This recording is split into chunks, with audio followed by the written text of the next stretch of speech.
오늘은 다니엘서 11장에 나오는 남방왕과 북방왕의 대립에 대해서 한번 살펴보려고 하는데, 다니엘서 11장의 말씀을 보면은 남방왕과 북방왕의 대립에 대해서 굉장히 자세하게 설명하고 있거든요. 남방왕과 북방왕이 어떤 나라냐면은 알렉산더가 그 당시 이제 기원전 한 300년경에 페르시아를 무찌르고 그 당시 이제 그 소아시아 지역을 다 점령을 하죠. 근데 이제 알렉산더가 죽고 이제 4개의 나라로 분할되면서 4명의 장군이 알렉산더가 차지했던 그 넓은 영토를 나눠 가지게 됩니다. 그런데 이제 그 4개의 나라가 이제 셀루쿠스, 그다음에 이제 프톨레미, 그다음에 이제 카산드라인가요? 4개의 나라 중에서 이제 나머지 2나라는 이제 세력이 약해가지고 곧 없어지고 다른 2나라한테 이제 흡수되고, 이제 이스라엘이 있으면 그 이스라엘 북쪽으로 이제 그 시리아 지역을 차지한 북쪽에 이제 셀루쿠스 왕조하고, 남쪽에 이스라엘 남쪽에 이제 이집트죠. 이집트를 차지한 프톨레미 왕조하고 2왕조가 겨루게 됩니다. 그런 식으로 이제 세력이 분할이 되면 이제 성경은 이 2왕조에 대해서 굉장히 자세하게 설명을 하고 있습니다. 여러분, 학교 교과서에서 이 셀루쿠스 왕조하고 프톨레미 왕조에 대해서 한번 배워봤습니까? 그 가르치지 않죠.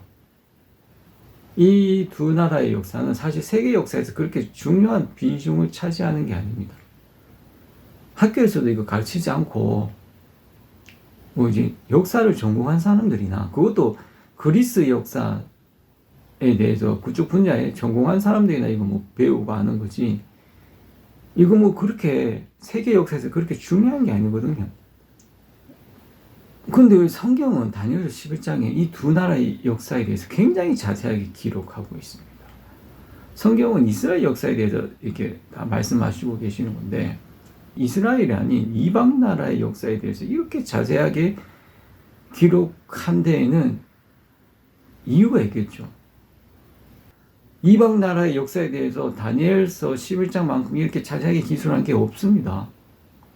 다 이스라엘 역사에 대해서 말씀하고 계시는 거고, 이스라엘에 대한 얘기인데, 이 셀루쿠스 왕조, 프톨레미 왕조, 이 세계 역사에서 그렇게 중요한 부분을 차지한 것도 아닌데, 왜 성경은 이렇게 이 2 나라의 역사에 대해서 자세하게 설명을 하고 있는가라는 거. 거기에 대해서 여러분, 의문을 가져본 적이 있습니까? 이게 뭔가 중요하니까 성경이 이렇게 말씀하시는 거겠죠. 뭔가 중요하니까. 우리가 이제 다니엘서를 보면은, 다니엘서는 하나님께서 세상 나라의 역사가 어떻게 흘러갈 것인가에 대해서 하나님께서 선택하신 다니엘을 통해서 하나님의 계획을 사실은 미리 보여주는 거거든요. 다니엘서를 보면은 이방 나라의 역사가 어떻게 흘러갈 것인가에 대해서 기술해 놨습니다. 다니엘은 이제 바벨론 시대의 사람이잖아요, 일단은. 근데 바벨론이 세상을 정복하고 그 세상의 문명을 주도해 가는데, 첫 번째로 바벨론인데, 근데 그 바벨론이 무너지고 나서 누가 등장하느냐? 이제 페르시아가 등장한다. 페르시아가 세상의 문명을 주도할 것이다. 근데 그 페르시아도 무너지고 나중에 누가 등장하냐? 그리스가 등장할 것이다. 근데 그 그리스도 이제 무너지고 나중에 누가 등장할 것이냐? 이제 로마가 등장할 것이다. 근데 그 로마도 무너지고, 그 다음에 로마의 나라가 이제 나누어질 건데, 로마가 무너지고, 그 다음에 열국이 세상을 통치하게 될 건데, 그 열국이라는 게 결국에는 유럽을 의미하는 거거든요. 그러니까 하나님께서 이제 다니엘이 기원전 2500년 전의 사람입니다. 2500년 전에 그 당시 바벨론이 최강대국이었죠. 그 당시 세상에서는. 지금은 이제 미국이 최강대국이지만, 그 당시 세상에서는 바벨론이 최강대국이었어요. 바벨론이 그 세상의 문명을 주도했단 말입니다. 그렇게 바벨론의 세력이 강성하던 시절에 아무도 바벨론이 무너질 거라고 생각하지 않았습니다. 그 당시 세상에서는. 지금 여러분 생각해보세요. 미국이 무너질 거라고 생각하십니까? 그렇게 생각하기 어렵죠. 맞죠? 미국이 계속해서 그 자신의 어떠한 세력을 유지할 거라고 생각하지, 미국이 곧 망할 것이라고 생각하지 않듯이, 그죠? 내일 당장 미국이 멸망할 거라고 생각하는 사람 없잖아요. 맞잖아요. 그런데 다니엘은 바벨론 시대의 사람인데, 그 당시도 바벨론이 최강대국이었어요. 지금의 미국만큼이나 가장 강력한 힘을 갖고 있었어요.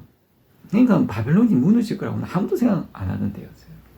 바벨론의 어떠한 권력이 마치 영원히 지속될 것 같이 누구도 바벨론에 범접할 수 없고 바벨론에 대항할 수 있는 나라가 없었거든요. 그 당시 세상에서는. 그런데 이제 다니엘은 하나님으로부터 이제 예언을 받았어요. 해서 어떤 예언을 받았느냐? 바벨론이 곧 나갈 것이다. 바벨론이 하루아침에 무너질 것이다. 그 바벨론을 누가 무너뜨리느냐? 페르시아가 무너뜨릴 것이다. 페르시아가. 아무도 바벨론이 무너질 거라고 생각하지 않았던 그 시대에 그 상황에서 다니엘은 바벨론이 멸망하게 될 것이다. 라고 얘기를 한 거죠. 실제로 하나님께서 말씀하신 대로 그렇게 됐잖아요. 바벨론이 페르시아에 의해서 멸망했습니다. 하나님이 말씀하신 대로 됐죠. 근데 페르시아도 어떻게 됐습니까? 나중에 기원전 300년경에 어떻게 됐죠? 알렉산더라는 사람이 나타나가지고 그 페르시아를 정복하죠. 페르시아를 무너뜨리죠. 무너뜨리고 그리스가 이제 세상의 문명을 주도하게 된 거예요. 그걸 하나님께서 그 그리스가 등장하기 전에도 그걸 이미 예언해 놓으셨다니까. 다니엘서.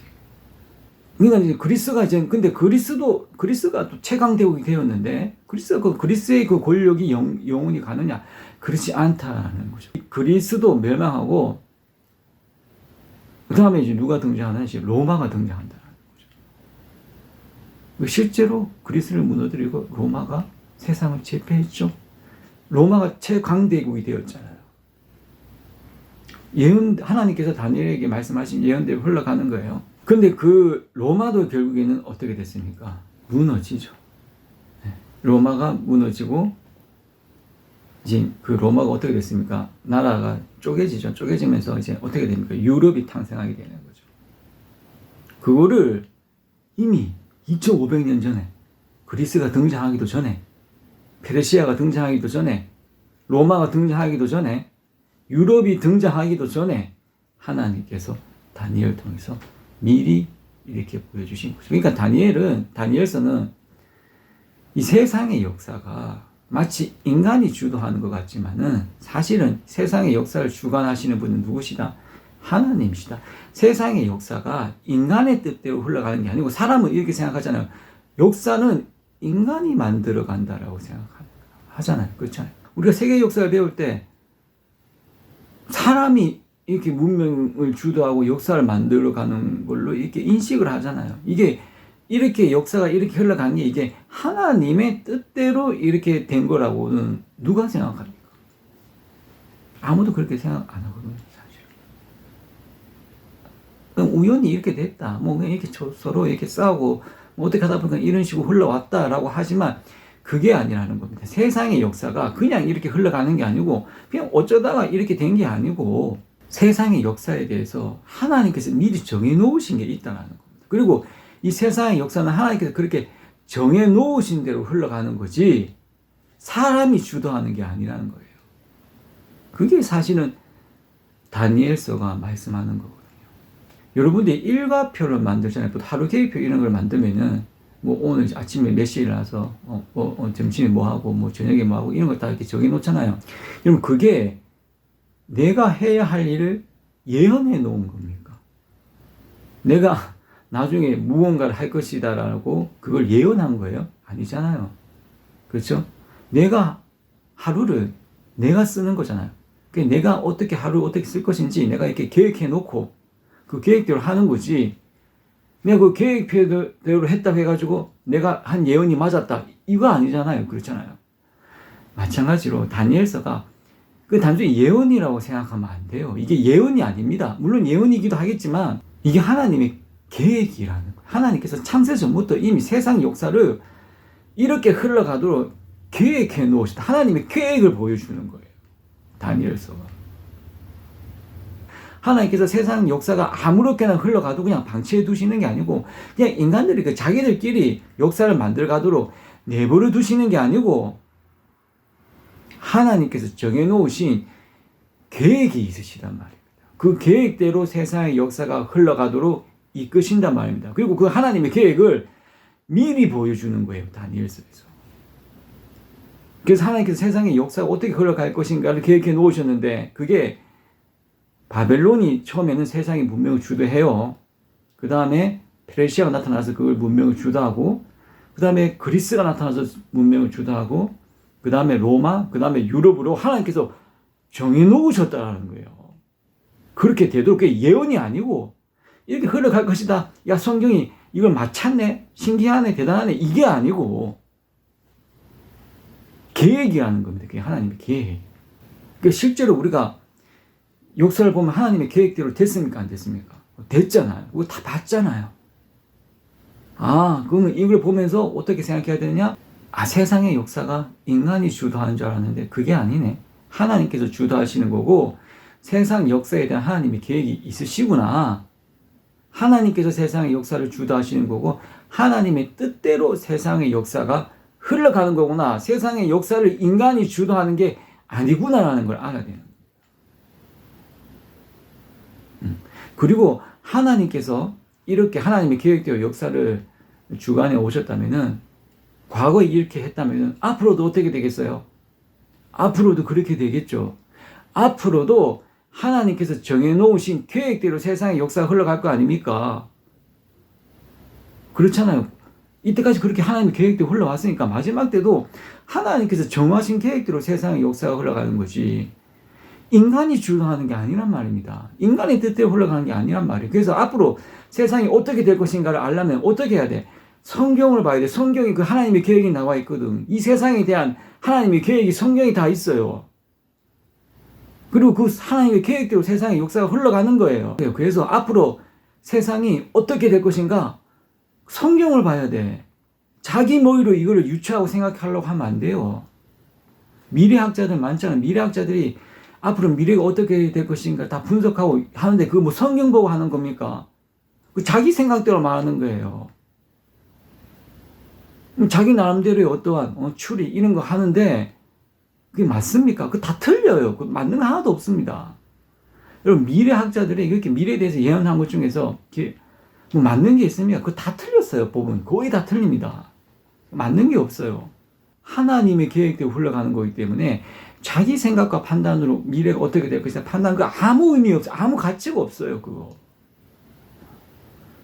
그런 사람 책 읽어봤자 아무 의미 없습니다. 왜 그거대로 되는 게 아니거든.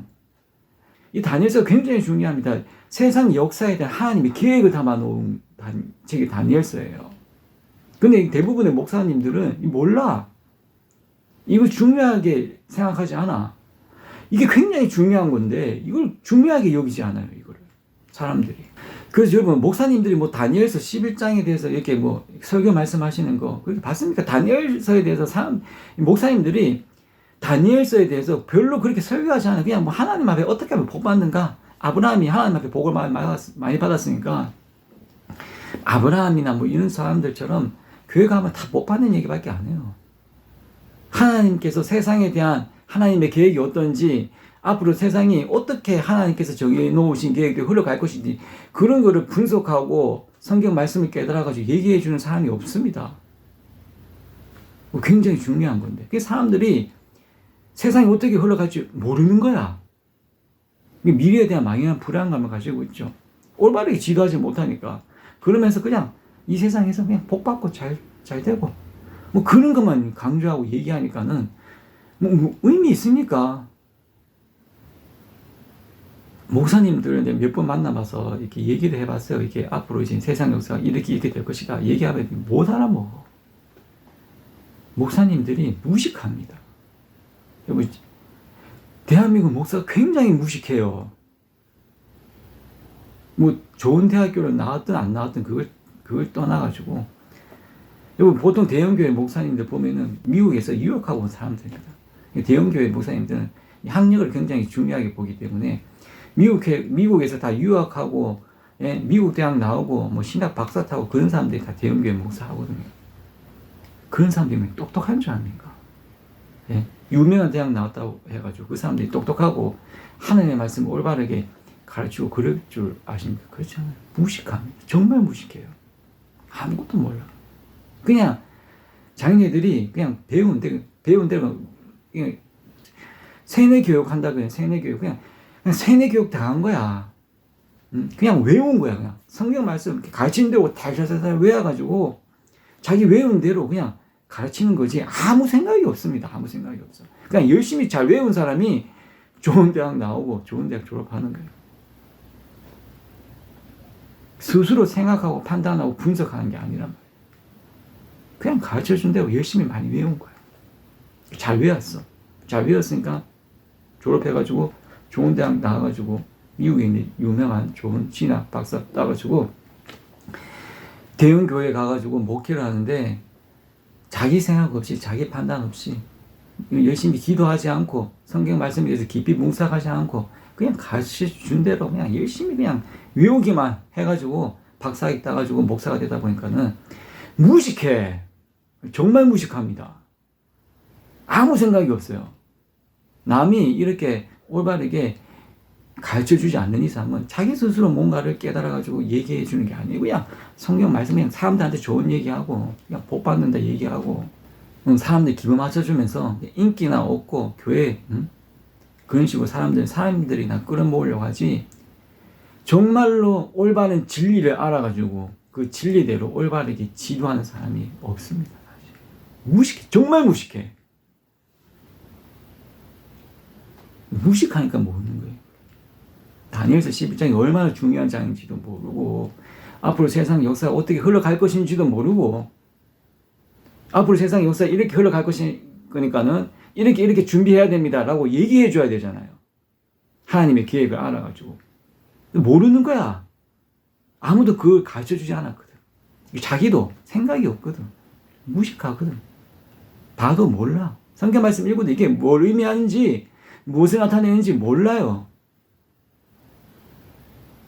그냥 대중적인 얘기, 일반적인 얘기, 그냥 기도 열심히 하고 교회 열심히 나오면 복 받는다, 잘 된다, 뭐 그런 그냥 일반적인 얘기만 할 뿐이고 사람들한테 인기나 얻으려고 하는 거지 올바른 길을 지도해 주지 못합니다. 그냥 사람들 기분 맞춰주면서 돈이나 걷고 인기나 얻으려고 하는 거예요. 대부분.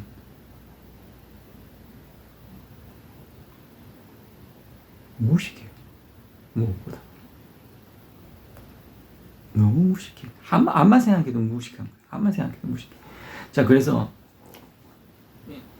이 다니엘서 11장은 이제 다니엘이 다니엘서가 12장까지 있습니다. 근데 11장과 12장은 이어지는, 연결되는 거거든요. 그래서 이제 다니엘서 10장, 11장은 이제 마지막 그 전까지는 물론 그 전에도 이제 대략적인 하나님 세상 역사에 대한 모든 계획이 성경에 다 나와 있는데 바벨론, 페르시아, 그리스, 로마, 유럽으로 이렇게 세상 역사가 흘러갈 것을 하나님께서 계획해 놓으셨다 그랬잖아요. 다니엘서에. 12장, 11장은 이제 마지막 세상 끝에 대한 하나님의 계획이 나와 있는 거예요. 그 세상 끝에 대한 하나님의 계획을 남방왕과 북방왕의 대립으로 인해 가지고 이렇게 보여주시는 겁니다. 남방왕은 프토레미 왕조예요. 북방왕은 셀루코스 왕조예요. 이스라엘 북쪽의 셀루코스 왕조하고 이스라엘 남쪽의 이 프토레미 왕조가 서로 세력 구도를 형성하면서 서로 대립하면서 싸웠어요. 많이 싸웠어요. 전쟁도 하고. 그러면서 자기네들끼리 역사를 이렇게 흘러갔는데 그 역사를 다니엘서 11장에서 왜 이렇게 자세하게 설명해 놓으셨는가? 세계 역사에서 그렇게 중요하지도 않고 누구도 중요하게 그렇게 생각하지 않는데 굉장히 그거를 자세하고 디테일하게 설명해 놓으셨다. 이게 뭐냐면 이게 굉장히 중요합니다. 이게 뭐냐면은 남방왕은 누구를 의미하냐? 미국을 의미합니다. 이스라엘 남쪽에 있던 남방왕, 지금의 이집트 지역을 차지한 프토레미 왕조, 이건 미국을 상징하고 북방왕, 이 셀루코스 왕조, 지금 시리아 지역을 차지한 이스라엘 북쪽의 북방왕 셀루코스 왕조는 이스라엘 북쪽 셀루코스 왕조는 지금 이제 러시아를 의미합니다. 북방왕은 러시아고 남방왕은 미국입니다. 그러니까는 다니엘서 11장이 다니엘서의 끝에 나온 장이라고 그랬죠. 그러니까 세상 끝에 대한 하나님의 역사예요. 그러니까는 어떤 거냐면은 하나님께서 가지신 세상 역사에 대한 계획이 있으신데 그 계획이 어떤 거냐면은 첫 번째 이제 바벨론, 그 다음에 페르시아, 그 다음에 그리스, 그 다음에 로마, 그 다음에 유럽이라고 그랬잖아요. 그 유럽 다음에 누가 등장하냐는 거예요. 유럽 다음에. 지금 유럽이 무너졌잖아요. 1차 세계대전과 2차 세계대전을 치르면서 이 과거 2000년 동안 유럽에 있는 나라들이 돌아가면서 문명을 주도해 왔잖아요. 스페인이 주도하기도 했었고, 프랑스가 주도하기도 했었고, 그리고 최근에는 이제 영국이 대영 제국이라 해가지고 이제 가장 그 세상의 어떤 흐름 문명을 주도했었죠, 영국이. 근데 그 유럽이 서로 치고받고 싸우면서 1차 세계대전, 2차 세계대전을 통해서 유럽이 힘을 잃었잖아요. 그렇죠? 옛날에는 유럽의 힘이 강했죠. 식민지 지배 다 유럽의 나라들이 해가지고, 다 세상을 거의 다 차지했었잖아요. 그렇잖아요. 근데 그 유럽이 무너지고 누가 등장했습니까? 미국이 등장했죠. 그래서 미국이 새로운 강자로 유럽을 누르고 미국이 새로운 강자가 되지 않았습니까? 그런데 그 미국만 등장한 게 아니죠. 미국의 라이벌이 누가 등장했습니까? 소련이 등장했죠. 그러니까 미국과 소련이 이 두 나라가 세력 구도를 새롭게 형성한 거죠. 이전까지만 해도 어떻게 된 거예요? 유럽이 문명을 주도했었는데, 유럽의 나라들이 돌아가면서 세상의 문명을 주도했었는데, 이제 유럽이 무너지고 미국과 소련이 문명을 주도한단 말이에요. 그렇잖아요. 새로운 세력 구도를 형성하게 된 거죠. 그러니까는 다니엘서 11장은 그거예요. 남방왕과 북방왕의 이방 역사에 대해서 하나님께서 남방왕과 북방왕의 대립을 다니엘서 11장에 자세하게 설명하고 있는데, 왜 이걸 이렇게 자세하게 설명하냐면은 이게 하나님의 마지막 때의 계획이라는 것을 두 나라를 빗대 가지고 보여주시는 겁니다. 두 나라를 빗대 가지고 세상 역사가 예전에 이 기원전 300년에서 200년경에 나타난 나라거든요. 이 나라가 이 셀루코스 왕조와 프토레미 왕조의 대립을 통해서 이 대립을 보여주시면서 마지막 때도 이와 같은 세력 구도가 형성이 될 것이다 라는 것을 하나님께서 비밀리에 정말 똑똑한 사람만 깨닫도록 보여주신 겁니다. 성경에 대한 깊은 통찰력이 있어야 이걸 알게 되는 거예요. 대한민국 목사들이 공부를 안 하고 연구를 안 하고 대접만 받고 나태하게 살다 보니까 이거를 못 깨닫는 거예요. 하나님께서 세상에 대한 역사가 어떻게 되냐? 바벨론, 페르시아, 그리스, 로마, 유럽, 그 다음에 미국과 러시아가 세력 구도를 형성하게 될 것이다 라는 것을 미리 보여주십니다. 그게 하나님의 계획이야. 세상 역사를 이렇게 흘러가게 될 것이다. 하나님께서 세상 역사가 이렇게 흘러가도록 계획해 놓으셨다라는 것을 이미 2500년 전에 다니엘을 통해서 미리 보여주신 거예요. 그리고 지금 그대로 세상의 역사가 흘러갔습니까? 안 갔습니까? 세상의 역사가 그대로 흘러갔고 우리가 지금 마지막 때 살고 있는 거예요. 마지막 때 남방왕과 북방왕이 되려, 이 마지막 때는 유럽도 무너지고 남방왕과 북방왕의 대립 구조로 세상의 역사가 흘러갈 것이다. 그게 다니엘서 11장입니다. 실제 우리가 그 상황 가운데 있는 거예요. 그러면 이 남방왕과 북방왕의 대립을 통해서 미국과 러시아의 대립을 미리 보여주신 건데, 그럼 미국과 러시아의 대립이 앞으로 어떻게 될 것인가? 그렇기 때문에 이걸 다니엘서 11장을 보면은 미국과 러시아의 세력 구도가 대립이 앞으로 어떻게 될 것인가를 알 수가 있는 거죠. 하나님께서 정하신 대로 세상의 역사가 흘러가는 거니까, 인간이 정하는 게 아니니까. 하나님의 계획을 이미 담아 놓은 책이니까, 다니엘서. 그래서 앞으로 세상이 어떻게 될 것인가, 미국과 러시아의 대립이 어떻게 될 것인가를 알려면은 다니엘서 11장을 봐야 되는 거예요. 이걸 누가 가르칩니까? 아무도 안 가르쳐. 아무도 몰라. 무식해서. 목사들이, 대한민국 목사님들이 이거를 가르쳐야 되는데 이걸 안 가르쳐. 몰라. 무식하니까 모르는 거야. 연구를 안 해. 공부를 안 해. 이게 얼마나 중요한 건데. 이거 미국과 러시아가 앞으로 어떻게 될 것 같아요? 인간적인 생각으로 그걸 판단할 수 있어요. 여러분들이 가진 생각과 지식으로 앞으로 미국과 러시아가 어떻게 되고 있어요? 여러분, 할 수 있어요? 죽었다 깨어나도 모릅니다. 모르죠? 성경을 봐야 알 수가 있는 거예요. 하나님께서 정하신 계획대로 흘러가는 거기 때문에 성경을 봐야 미국과 러시아가 앞으로 어떻게 될 것이다라는 걸 알 수가 있는 거예요. 인간적인 생각으로 예측하고 분석하고 아무 의미 없습니다, 그거. 그래서 다니엘서 11장을 보면은 그걸 알 수가 있는데, 제가 일일이 하나 세세하게 말씀드릴 수 없지만, 보통 이 세력구도 다니엘서 11장을 보면은 이 두 나라의 세력구도가 어떻게 되냐면은, 처음에는 남방왕의 힘이 셉니다. 남방왕이 북방왕을 누르고 그 당시 세계 패권을 장악합니다. 세상의 문명을 주도합니다. 그리고 이 남방왕은 선한 역할을 했어요.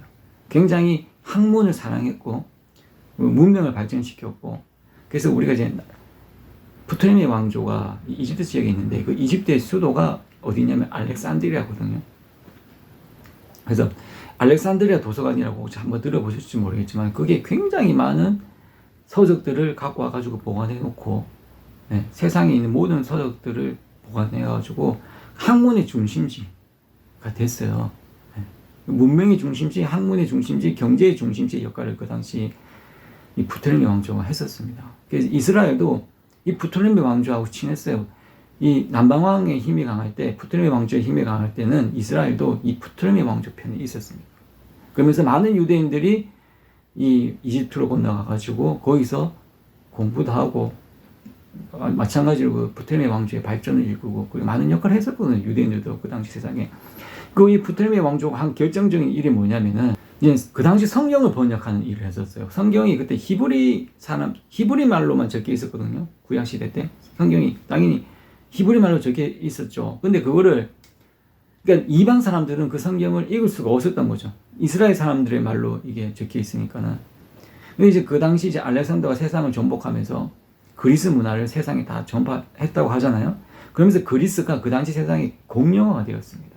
그래서 많은 이방인들이 나라마다 다 말이 틀린데 이 지금의 영어를 공용어로 쓰는 것처럼 그 당시 사람들이 그리스어를 지금 공용어로 썼어요. 그래서 모든 그 당시 서적이 대부분 다 그리스어로 출판되고 그리스어로 이렇게 또 번역되고 그런 일이 있었거든요.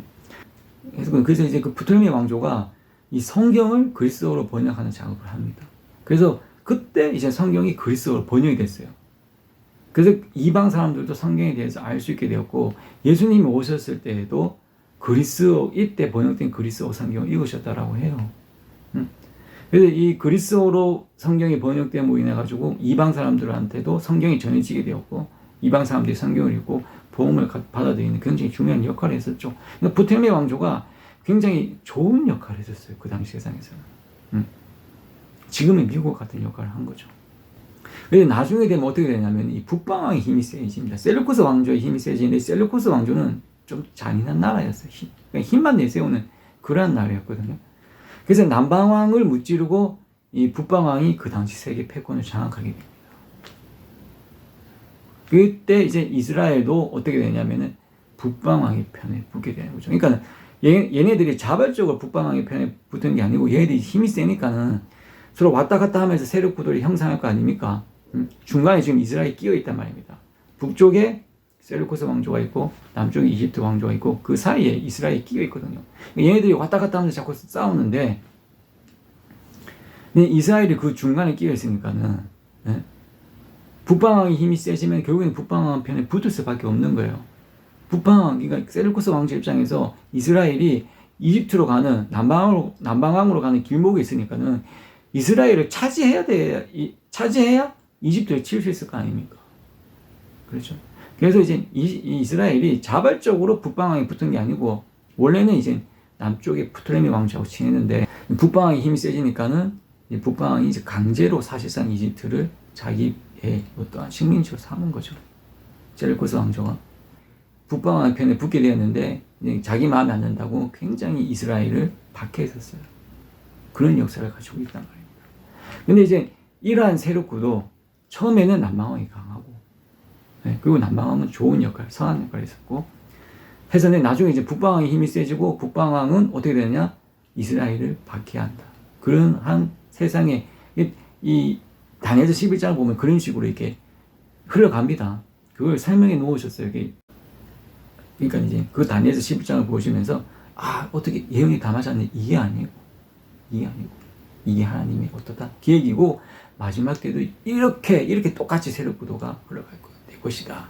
실제로 이제 미국이 남방왕이에요. 러시아는 북방왕이고 우리 입장에서 봤을 때 러시아는 서쪽에 있고 미국은 동쪽에 있으니까 북방왕은 남방왕이라고 생각하기 어렵겠지만은 근데 위도상 이게 두 나라가 멀리 떨어져 있어서 그렇지 이 두 나라를 합쳐가지고 같은 위도에 놓으면은 러시아는 북쪽에 있고 미국은 남쪽에 있어요. 알래스카를 제외해 놓고 보면은 정확하게 미국과 러시아가 남과 북으로 이렇게 딱 나뉘어져요. 우리나라처럼 우리나라가 북한과 남한은 나뉘어져 있는 것처럼 이 국가의 경계선이 알래스카만 빼고 보면은 남과 북으로 정확하게 나누는 것입니다. 미국이 남방왕이고 러시아가 북방왕인데 그리고 특별히 미국은 이집트의 영을 받은 나라거든요. 그렇기 때문에 미국 1달러를 보면 그 뒤에 뭐가 그려져 있습니까? 예, 피라미드가 그려져 있죠. 그 피라미드 꼭대기에 뭐가 있습니까? 전시안이거든요. 미국, 이집트의 우상 전시안이 피라미드 꼭대기에 그려져 있고 그리고 미국이 이집트하고 굉장히 닮았으니까 이집트가 옛날에 문명을 주도한 최고의 패권국이었다 그러잖아요. 지금도 미국이 그런 이집트의 역할을 하고 있는 거고 이집트가 이제 그 나일강 유역으로 발전하지 않았습니까? 미국도 마찬가지예요. 미국도 땅이 크죠. 근데 그 큰 땅에 강이 없으면 어떻게 되냐면 그냥 황무지가 됩니다. 발전을 이룰 수가 없어요. 근데 그 큰 땅을 뭐가 가로지릅니까? 미시시피 강이 가로지르면서 이 수온을 공급해 주는 거예요. 그리고 교통이 되어주고. 그러니까 이 미국이 땅이 커도 발전할 수 있을 거예요. 호주 같은 나라 보세요. 땅은 크잖아요. 근데 그 호주를 가로지르는 강이 없잖아요. 그러니까는 해안가에만 사람들이 모여 살고 일반 내륙은 어떻습니까? 그거 다 사막이에요. 사람이 아무도 살지가 않아요. 거기. 발전이 안 되는 거죠. 해안가만 발전이 되고. 근데 미국은 아니잖아요. 미국은 땅이 크지만 그 큰 땅을 뭐가 가로지릅니까? 미시시피 강이 가로지르면서 네, 모든 걸 이렇게 수온을 공급해 주니까는 그 땅이 농사가 되고 그렇죠. 뭐 경제적 발전을 이룰 수가 있는 겁니다. 미국이 이집트하고 굉장히 닮았어요. 그래서 미국 할리우드 영화나 이런 거 보면 이집트의 상징이 굉장히 자주 나옵니다. 미국 가수들 뭐 전시한 한쪽 눈 가리고 이 전시한 표시하는 거 여러분 자주 봤을 겁니다. 미국이 이집트하고 굉장히 유사해요. 미국이 이집트의 영을 받은 나라고 남방왕이 미국이에요. 성경에 남방왕은 이집트를 의미하고 그 남방왕 이집트가 바로 지금의 미국을 상징하는 겁니다. 이거 이제 그 하나님께서 이제 정해 놓으신 마지막 때 바벨론, 그 다음에 페르시아, 그 다음에 그리스, 로마, 유럽, 그 다음에 미국과 러시아라는 거죠. 그렇게 세력 구도가 형성된다. 라는 하나님의 계획이 다니엘서에 다 나와 있습니다. 다니엘서 11장이 굉장히 중요하죠. 그래서 미국과 러시아의 세력 구도 어떻게 되느냐? 처음에는 남방왕이 강해. 남방왕은 좋은 역할을 할 거야. 그런데 하지만 나중에 북방왕이 힘이 세져가지고 남방왕은 무찌르고 북방왕이 세상을 지배하게 될 것이다. 이스라엘도 북방왕에 붙을 것이다. 그게 다니엘서 11장입니다. 하나님 계획이 그렇다라는 거예요. 앞으로 어떻게 됩니까? 미국이 무너지고 어떻게 됩니까? 러시아가 세상을 제패하게 됩니다. 하나님의 계획이니까. 러시아가 세상을 제패하게 될 것이다. 누가 미래학자 중에 그런 얘기 하는 사람 있습니까? 아무도 그런 얘기 안 해요. 단순히 미국이 앞으로도 계속 세계 경제국가로서 세상을, 문명을 주도할 것 같지만 그렇지 않다는 거예요.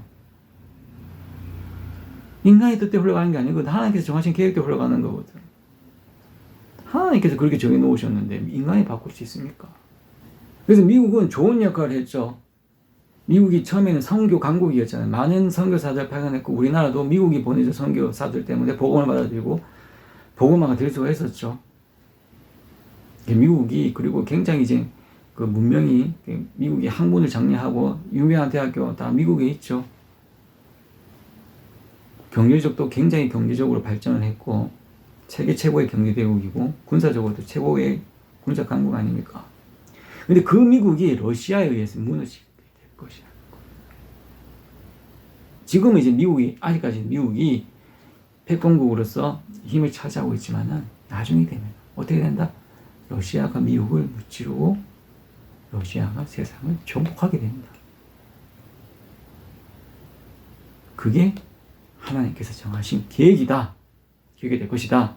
세상 끝에 이런 세력 구도가 형성될 것이고 하나님께서 정하신 계획은 러시아를 통해서 세상을 심판하시는 것이다. 라는 거거든요. 그래서 다니엘서 11장 40절이 굉장히 중요합니다. 다니엘서 11장 40절 마지막 때에 남방왕이 그를 찌르리니 북방왕이 병거와 마병과 많은 배로 회리바람처럼 그에게로 마주와서 그 여러 나라에 들어가면 물이 넘친같이 지나갈 것이요 그가 또 영화로운 땅에 들어갈 것이요 많은 나라를 패망케 할 것이나 오직 에돔과 모압과 암몬 자손의 존귀한 자들은 그 손에서 벗어나니라. 그가 열국의 그 손을 펴내니 애굽 땅도 면치 못할 것이므로 그가 건세로 애굽의 금은과 모든 보물을 잡을 것이요 리비아 사람과 구스 사람이 그의 시종이 되리라. 이게 이제 마지막 11장 40절에 이제 마지막 때에 남방왕이 그를 찌르니라는 말씀에서 마지막 때는 정말 세상 끝에 있을 마지막 일을 말씀하시는 겁니다. 다니엘서 11장에 하나님께서 이제 남방왕과 북방왕의 대립을 말씀하시는데 그 남방왕과 북방왕의 대립은 실제 이 프톨레미 왕조와 셀루쿠스 왕조의 대립에 대한 것이었어요. 그래서 그 역사를 통해서 이 미국과 러시아의 세력 구도가 마지막 때 어떻게 될 것인가를 보여주신 건데 40절에 이때의 남방왕은 더 이상 프톨레미 왕조를 의미하지 않습니다. 이 마지막 때의 남방왕이 그를 찌르리라고 했는데 그 40절 이전에 39절까지의 말씀을 보면은 실제로 프톨레미 왕조와 셀루쿠스 왕조의 역사를 보면은 39절 말씀까지의 하나님께서 말씀하신 대로 그대로 다 이루어졌어요. 이거 보시면 합니다. 그대로 다 이루어졌는데 이 40절은 아닙니다. 왜냐면은 40절부터는 이런 역사가 없었거든. 프톨레미 왕조와 셀루쿠스 왕조에서. 네. 제가 이걸 일일이 지금은 다 설명할 수 없는데 이 40절부터는 상관이 없어요. 더 이상 셀루쿠스 왕조와 프톨레미 왕조에 대한 얘기가 아니에요. 정말 마지막 때에 있을 미국과 러시아에 대한 얘기예요. 어떻게 되냐면은 남방왕이 그를 찌르리니 라는 말씀은 이제 미국이 러시아를 자극한다는 거죠. 마지막 때 미국이 러시아를 자극해요. 지금 미국이 러시아를 자극하고 있어요? 안 하고 있어요? 자극하고 있죠, 지금. 지금 세상을 전쟁의 소용돌이로 몰아가는 게 누굽니까? 미국이거든요. 뭐 러시아가 우크라이나를 침공해가지고 러시아가 나쁘다는 게 아닙니다. 우크라이나에, 여러분, 우크라이나에 이 친미 정권을 세워가지고 미국이 러시아를 굉장히 자극했어요. 네. 이건 일반 뉴스에는 안 나오는 얘기입니다. 미국이 나쁜 짓 많이 했어요, 우크라이나에서. 얘는 미국의 권력을 누가 갖고 있냐면 좌파들이 갖고 있거든요. 좌파 애들이 미국의 좌파들, 민주당이 지금 권력을 갖고 있을 때 이 민주당이 러시아를 굉장히 자극을 했습니다. 우크라이나가 지금 러시아 바로 앞에 있는 땅이잖아요. 그 땅에다가 원래는 친러 대통령이 있었거든요. 우크라이나에. 우크라이나가 당연히 이제 친러 국가죠. 근데 그 친러 대통령을 암살을 했습니다. 암살하고 친미 대통령을 세웠어요. 그 친미 대통령을 세우고 거기다가 이제 미국의 불법 생화학 무기 연구소를 거기다 많이 지었어요. 그러면서 우크라이나의 러시아 국민들도 많이 살고 있었거든요. 러시아 국경지대에. 군대를 보내가지고 러시아 국민들을 학살했습니다. 그게 세상 뉴스에 안 나오죠. 근데 그런 짓을 많이 했다고요. 미국이. 좌파들이.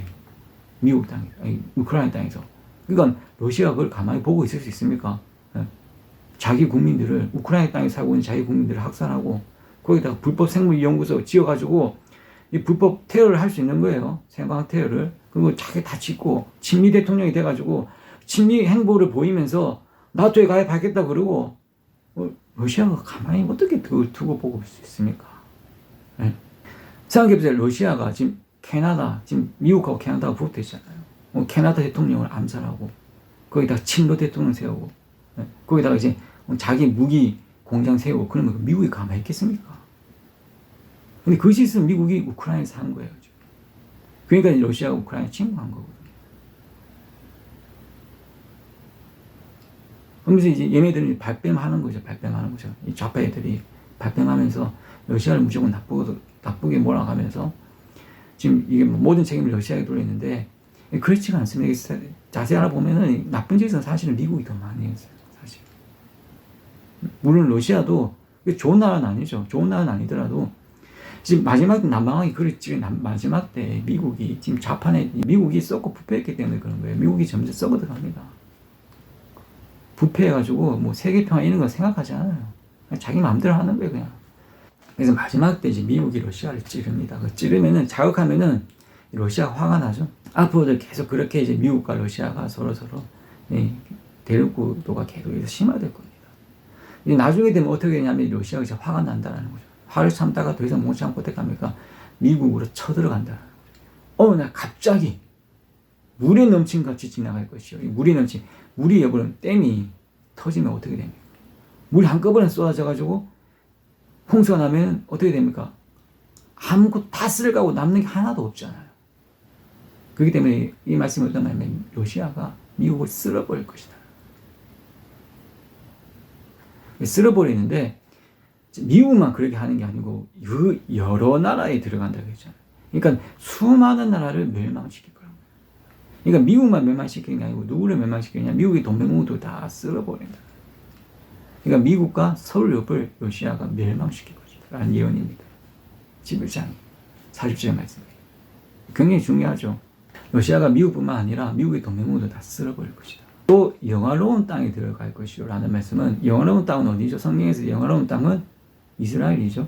이스라엘. 그러니까 러시아가 미국과 서울을 멸망시키고 어떻게 하느냐? 이스라엘을 차지하게 될 것이다.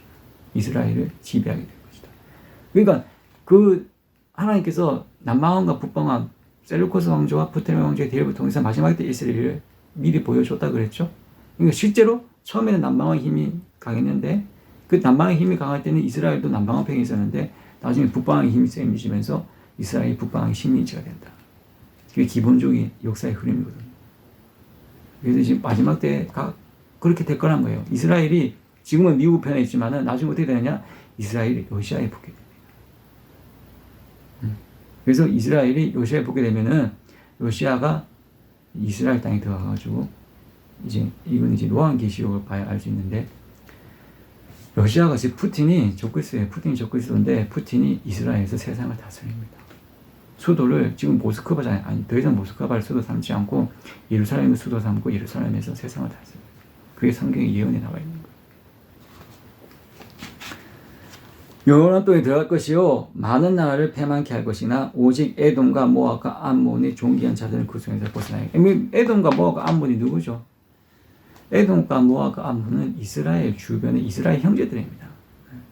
이스라엘 형제들 국가거든요. 지금의 아랍 지역이죠. 그러니까는 이 자들은 러시아의 침공을 받지 않는다라는 거예요. 그러니까는 이 러시아가 마지막 때 미국이 러시아를 자극하면은 러시아가 화가 나가지고 미국과 서울을 쓸어버리는데 세상 많은 나라를 패망케 하고 많은 나라를 멸망시킬 것인데 러시아가. 그러니까는 미국만 멸망시키면 안 되잖아요. 미국의 동맹국도 다 멸망시켜야 되지. 그렇잖아요. 대한민국도 어떻게 됩니까? 그때 멸망당하는 거죠. 미국의 동맹국이니까. 근데 이제 하나님께서 바벨론의 멍에를 치라고 하셨는데 그 바벨론의 멍에가 러시아 편에 붙어야 된다. 그런 의미거든요. 그러니까 대한민국의 마지막 때 러시아의 편에 있어야 살아남는 거예요. 하나님께서 미리 예언해 놓으셨어요. 마지막 때 하나님께서 러시아를 통해서 미국과 서울을 심판하실 것인데 너 그 심판에서 살아남으려면 너 러시아 편에 있어야 돼. 그게 바로 하나님께서 이스라엘 통해서 하신 예서 바벨론의 멍에 예레미야를 통해서 하신 예 바벨론의 멍에를 치지 않는 나라 모두 다 멸망한다. 바벨론도 북방왕이잖아요. 북쪽에 있는 나라잖아요. 그 바벨론이 북방왕입니다. 바벨론도 북방왕이에요. 바벨론의 멍에를 치지 않는 나라는 모두 다 멸망한다는 말씀은 마지막 하나님께서 러시아를 통해서 세상을 심판하시는데 러시아 편에 있지는 않는 나라는 모두 다 멸망한다는 말씀이에요. 이게 하나님의 계획이라는 겁니다. 어찌됐든 하나님의 계획이 이렇다라는 거예요. 인간적인 생각과 판단을 이해할 수 없는데 못 받아들이겠는데 그건 자기 생각이고 하나님의 계획이 이렇다는데 하나님 계획 따라야지. 어떡하겠습니까? 하나님께서 이제 세상 미국과 서울을 러시아를 들어서서 심판하시는데 이스라엘과 그 주변에 있는 나라들은 멸망당하지 않고 살아남는다. 이스라엘 주변으로 세상이 남는다라는 거예요. 그래서 앞으로 어떻게 되냐면은 러시아가 미국과 서울을 멸망시키고 러시아가 이제 세상을 제패하게 되는데 더 이상 이제 지금은 세계 문명의 중심을 이제 미국이 주도하고 있고 여전히 유럽이 힘을 쓰고 있지만은 그렇게 미국과 서울이 멸망하고 나면은 세상의 역사의 흐름이 재편되는데 어떻게 되느냐? 이스라엘이 세상 문명의 중심이 된다. 이스라엘 중심으로 세상이 돌아가게 된 것이다. 그렇게 쓸어버리고 나서 멸망시키고 나서 남은 세상에서 이스라엘이 세상의 중심이 돼가지고 이스라엘에서 푸틴이 세상을 다스리게 된다는 거예요. 성경 예언이에요. 하나님의 계획이 그렇다는 겁니다. 자, 영어도 들어가시고 많은 나라를 패망케 할 것이고 오직 에돔과 모압과 암몬 자손의 존귀한 자들은 그 손에서 벗어나니라. 그가 열국의 그 손을 버리니 애굽 땅도 면치 못할 것이고 애굽 땅 그러니까 남방왕이죠. 애굽 땅 남방왕 미국을 의미하는 거죠. 그러니까 미국이 러시아에 의해서 멸망한다. 그가 권세로 애굽의 금, 은과 모든 보물을 잡을 것이요 리비아 사람과 구스 사람이 그의 시종이 되리라. 애굽의 금은 모든 보물을 차지하는 러시아가 미국이 가지고 있는 모든 재물, 미국이 가지고 있는 부 다 러시아가 차지하게 된다. 미국을 멸망시키고 미국의 재산을 러시아가 다 가져가고 리비아 사람과 구스 사람이 그의 시종이 되리라는 말씀을 리비아와 구스는 그 당시 세상에서 이집트의 동맹국이었어요. 리비아와 구스는 이집트 주변에 있는 나라였는데 이집트와 더불어 그 당시 문명을 주도했던 나라였어요. 지금은 뭐 리비아 구스라고 하면은 이게 무슨 나라냐라고 할 수 있지만은 그 당시 세상에서는 가장 잘 나가던 나라였습니다. 애국과 더불어서 가장 문명의 중심지였던 나라였어요. 이 때문에 이제 하나님께 이제 마지막 때 이제 러시아 들어서 미국 심판하시는데 미국뿐만 아니고 미국에 있는 주변 나라들 다 멸망시킵니다. 잘 나가던 나라들 미국뿐만 아니라 영국, 프랑스, 독일 이런 나라들 다 하나님께서 멸망시킵니다. 그래서 이사야서에 보면 하나님의 이러한 계획에 이사야를 통해서 하나님께서 자세히 예언해 놓으셨고 하나님께서 이사야서에서도 하나님께서 애굽을 멸망시키겠다. 애굽뿐만 아니라 애굽에 붙어있는 리비아, 구스, 두로, 시온 다 멸망시키겠다. 이 말씀이 무슨 의미냐면은 하나님께서 마지막 때 러시아를 들었어요. 이사야서에서는 어떻게 되냐면은 바벨론을 들어서셔서 하나님께서 이집트와 이집트 동맹국들 다 쓸어버리겠다라고 예언되어 있거든요. 그러니까 바벨론이 북방왕이잖아요. 바벨론도 북방왕을 의미하는 거예요. 성경에서. 러시아를 의미하는 거죠. 그렇기 때문에 하나님께서 러시아를 들어서서 어떻게 하신다? 미국과 서유럽 다 쓸어버리겠다. 그러면서 하나님께서 이제 이집트와 그 당시 리비아 구스 다 멸망시키고 나면은 이것이 하나님께서 하신 것임을 너희들이 알게 될 것이다. 라고 성경에 예언되어 있거든요. 무슨 말씀이냐면 하나님께서 마지막 때 러시아에 들어서서 미국뿐만 아니라 영국, 프랑스, 독일, 스페인 다 심판하시고 나면 이것이 하나님께서 하신 일을 너희들이 알게 될 것이다. 그렇게 강력했던 나라가, 그렇게 강한 힘을 가지고 있던 나라, 그렇게 문명에 주도했던 나라가 하루아침에 멸망하게 되는 것을 너희들이 보게 될 것이고, 너희들이 이런 것을 보면은 나 주 하나님이 세상의 주이시고 세상의 역사는 하나님께서 주도하시는 것이고 이러한 일을 행한 것은 나 주 하나님 하신 것을 너희들이 알게 될 것이다. 라고 성경 말씀이 나와요. 앞으로 러시아가 미국을 서로를 무찌르고 세상의 패권을 차지하고 러시아 편에 붙지 않는 나라들 모두 다 멸망합니다. 대한민국이 지금 미국 편에 붙어가지고 러시아를 대적하고 있는데 계속 그런 식으로 나가면 대한민국도 멸망하는, 쉽게 말해서 다 죽는 겁니다. 이거를 교회에서 가르쳐 줘야 되죠. 네? 하나님의 계획이 이렇다는 것을 알고 하나님에 대한 세상의 역사의 계획이 이렇기 때문에 우리가 지금 러시아의 편에 붙어가지고 지금 어떻게 해서든 간에 그 기도해가지고 나라 정치 지도자들이 압니까? 목회자들이 다 함께 모여가지고 기도하면서 마지막 때 대한민국이 러시아 편에 붙어 있어야 된다 라고 지금 죽기 살기로 기도해서 지금 모자랄 판에 뭐 쓸데없는 얘기만 하고 있고 가면은 이런 거 얘기해줘도 알아먹지도 못하고 너무 무식해. 너무 무식해가지고 한만 얘기해도 몰라. 못 알아먹어. 그러니까 대한민국이 망할 수밖에 없어요. 대한민국도 결국에는 미국과 서유럽처럼 같이 멸망당하게 되는 거예요. 하나님께서 이스라엘에게 뭐라고 말씀하셨습니까? 바벨론을 쳐들어갔을 때 바벨론의 멍에를 져라. 너희들이 바벨론의 멍에를 져라 살아남는다. 이스라엘이 어떻게 했어요? 끝까지 하나님의 말씀을 거부했죠. 그러면서 어떻게 했어요? 끝까지 이집트의 도움을 요청했다는 말입니다. 이집트가 그 당시 세상에서 미국과 같은 역할을 하던 나라였다. 제가 그랬잖아요. 미국과 같은 역할을 하던 나라였거든요. 이집트는 바벨론처럼 잔인하지 않았거든요. 바벨론은 굉장히 잔인한 무도한 나라였습니다. 그러니까 이스라엘이 바벨론을 싫어했죠. 이집트는 그렇지 않아 대부분 온건했어요. 그렇게 자기 지배를 받는 민족을 핍박하지 않았으면 세금만 잘 바치면 그 내정 문제에 별다른 간섭도 하지 않았고 최고의 문명을 가지고 있었어요. 최고로 발전했고 경제적으로도 최고로 발전했고 모든 항구의 중심지였다니까요. 그때도 그 당시 세상에서. 네? 그때는 이제 유럽 같은 나라 있지도 않았던 나라 상태였으니까 그 당시 세상에서는. 그러니까 이스라엘이 이집트에 도움을 요청했죠. 당연히 이집트한테 도와달라고 바벨론이 쳐들어오니까 하나님께서 그렇게 하지 말라. 안 된다. 너 바벨론의 지배를 받아들여야 돼. 하나님의 뜻은 뭐냐? 바벨론을 들어서서 지금 이집트와 지금 그 여러 나라들이 지금 굉장히 부패하고 타락했다. 너무 우상을 섬기고 하나님을 떠나가지고 죄악에 극심하다. 하나님께서 바벨론이 잔인한 나라지만 그 잔인한 나라를 들어서서 가지고 이집트와 그 주변 여러 나라를 심판하신 하나님의 뜻이다. 너희들이 이 심판에서 살아남으려고 하면은 너희들이 바벨론의 편에 붙어 있어야 돼. 바벨론이 그냥 집에 들어오면 그냥 바벨론에 그냥 지배를 받아들여. 그냥 바벨론 편에 있어. 저항하지 마. 바벨론 하나님의 도구니까, 심판의 도구니까 저항하지 말고 그냥 그 지배를 받아들이면 하나님께서 너희들 보호해 줄게. 아무리 선지자를 보내서 얘기해도 이스라엘이 그 말 못 알아먹었어요. 끝까지 바벨론에 저항했단 말이에요. 그러면서 끝까지 이집트가 구원해 줄 것이다. 이집트가 도와줄 것이다. 그러다가 멸망했거든요.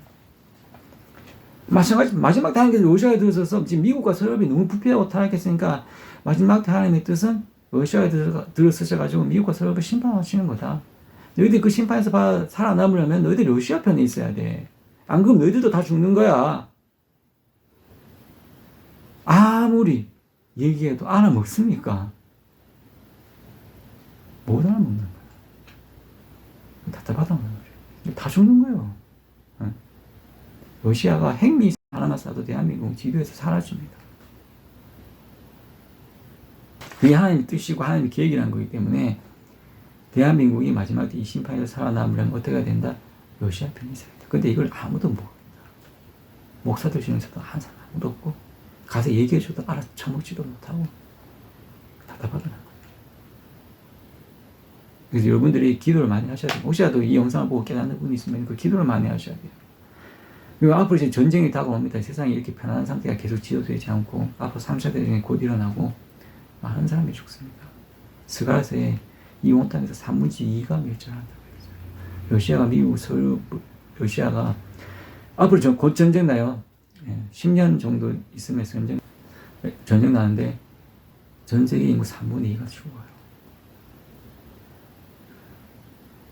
평안 상태가 계속 오래되지 않습니다. 스가랴서에 하나님께서 온 세상 인구의 3분의 2를 멸절시킨다고 성경에 나와 있어요. 그 심판에서 살아남기 위해서 여러분들은 지금부터 준비하고 대비하셔야 돼요. 아무것도 모르고 그냥 세상 복이나 받고 살면 하면서 있다가는 어느 한순간에 죽습니다. 여러분들이 생명을 보존하고 싶으면은 앞으로 재앙이 닥치는 걸 알고 그 재앙에 대해서 준비하는 자가 돼야 돼요. 평안한 상태가 오래 가지 않아요. 대한민국이 하나님께서 러시아에 대적하는 사람 다 망한다. 바벨론의 멍에를 지지 않는 나라 모두 멸망한다고 말씀하셨듯이 러시아를 대적하는 나라는 결국엔 다 멸망하게 되는데 대한민국이 지금 멸망의 길을 가고 있잖아요. 러시아를 대적하고 있잖아요. 우크라이나 지원함으로 인해 러시아를 대적하고 있잖아요. 그러니까 어떻게 됩니까? 러시아가 북한을 이용해가지고 대한민국을 지금 치려고 하고 있거든요. 조만간 몇 년 안에 북한이 쳐들어옵니다. 대한민국은 북한의 식민지가 교회 목사들이 괜찮다. 앞으로 좋은 일이 있을 것이다. 평안할 것이다. 마지막 시대도 똑같은 겁니다. 그런 식으로 평화를 외치는 자들을 조심해야 돼요. 마지막 때에 대한 하나님의 계획은 평화가 아니고 징계고 심판이에요. 그 징계와 심판에서 살아남기 위해서는 지금부터라도 그걸 준비해야 돼요. 평안한 세상이 오래 가지 않습니다. 북한이 쳐들어와가지고 그리스도인들 다 죽이면 어떡할 거예요? 여러분들은 그 가운데 살아남을 자신이 있습니까? 그거 숨겨야죠. 숨겨야 되는데 평소에 올바른 믿음을 가지고 있어야 순교를 하지. 네? 그렇다.